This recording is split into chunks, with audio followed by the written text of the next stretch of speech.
تو میں کوشش کروں گا کہ اس بکلیٹ کا اور یہ 4 پیجز کا ہم پورا اچھی طریقے سے حلال طریقے سے پوسٹ مارٹم کر سکیں. تو اس میں بی جے پی نے اس 16 پیج کے بکلیٹ میں لکھا ہے کہ 70% وقف کی جائیدادوں پر قبضہ ہو چکا ہے. تو ہم بھارت کے وزیر اعظم سے پوچھنا چاہتے ہیں، جب آپ اس بات کا اقرار کر رہے ہیں کہ 70% وقف کی جائیداد پر قبضہ ہو چکا ہے، تو آپ ان جائیدادوں پر جو لوگ قابض ہیں ان کو آپ مالک بنا رہے ہیں لمیٹیشن ایکٹ لگا کر.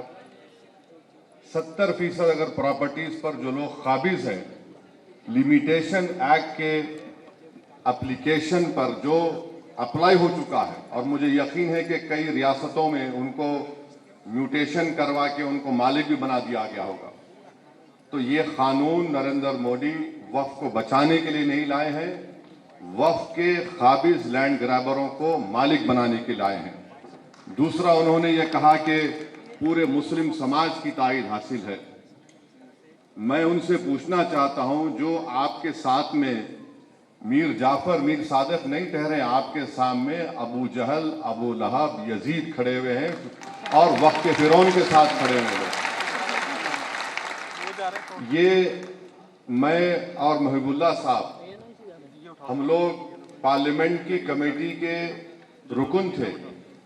کشمیر سے میر وائز صاحب آئے اور کنیا کماری تک جتنے مسلم تنظیمیں ہیں، چاہے وہ جمعیت العلماء ہو، جماعت اسلامی ہو، اور بریلوی طبقے کے جمعیت المشائخ ہوں، اور جو شیعہ کے جتنے اوریجنل اور جنیون تنظیمیں ہیں، وہ سب اس بل کی مخالفت کی. حتیٰ کہ بوہری جماعت کے شیعوں نے بھی اس کی مخالفت کی. ہم پوچھنا چاہ رہے وزیر اعظم سے کہ آخر یہ کون سے لوگ ہیں جو آپ کے اس کالے قانون کی تائید کر رہے ہیں؟ بھارت کے 18-19 کروڑ مسلمانوں نے اس قانون کو مسترد کیا ہے. وزیر اعظم، ہم اس قانون کو قبول نہیں کرنے والے ہیں. یہ کالا قانون ہے جو ہمارے آئین کے فنڈامنٹل رائٹس کے خلاف ہے.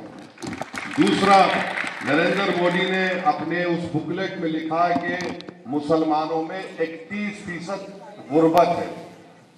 ہم وزیر اعظم سے بولنا چاہ رہے ہیں کہ یہ غربت اس لیے ہے کیونکہ آپ کی ذہنیت میں فرقہ پرستی ہے، آپ نفرت کرتے ہیں مسلمانوں سے. نریندر مودی ماشاءاللہ آپ سعودی عرب گئے ہیں تو وہاں پر محمد بن سلمان سے یا حبیبی بول کے ملیں گے، اور بھارت میں آ کر بولیں گے کہ ان کو کپڑے دیکھ کر پہچان.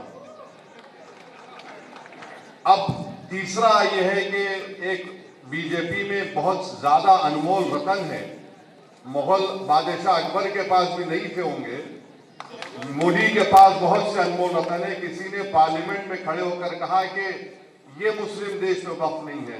ہم اپنے وزیر اعظم سے بول رہے ہیں کہ جب آپ کا پلین سعودی ایئر اسپیس میں آیا تو محمد بن سلمان کی ایئر فورس نے 15 F-15 سے آپ کا استقبال کیا. ہم ان کا شکریہ ادا کرتے ہیں. وہ محمد بن سلمان سے پوچھ لیں کہ کیا مدینہ شریف میں رسول اللہ صلی اللہ علیہ وسلم کے روز مبارک کے آگے ایک بہت بڑی بلڈنگ ہے جس میں لکھا ہوا انگریزی میں وقف عثمان بن عفان رضی اللہ تعالیٰ. وہ پوچھ لیں جب سعودی عرب جا رہے ہیں تو گلے ملتے وقت پوچھ لیں یہ حبیبی یہ صحیح ہے کیا، کیونکہ بورڈ لکھا ہوا ہے. تو ہر اسلامی ملک میں، مسلم ملک میں، چاہے وہاں پر جمہوریت ہو یا بادشاہت ہو، وقف کا تصور ہے اور رہے گا. تیسری بات انہوں نے کہی کہ غربت کے تعلق سے نریندر مودی نے اقلیتوں کے پری میٹرک اسکالرشپ کی اسکیم کو 9ویں اور 10ویں جماعت تک محدود کر دیا. پوسٹ میٹرک میرٹ کا مینز کا جو یونٹ کاسٹ ہوتا ہے، آپ کو معلوم ایک اقلیتی بچہ اگر اسکالرشپ کے لیے اپلائی کرتا ہے تو ماہانہ اس کو 180 یا 200 روپے ملتے ہیں. 2008 سے اس میں اضافہ نہیں ہوا ہے.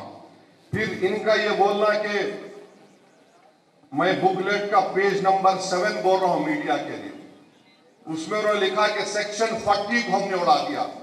میں محب اللہ صاحب اس کمیٹی کے ممبر تھے.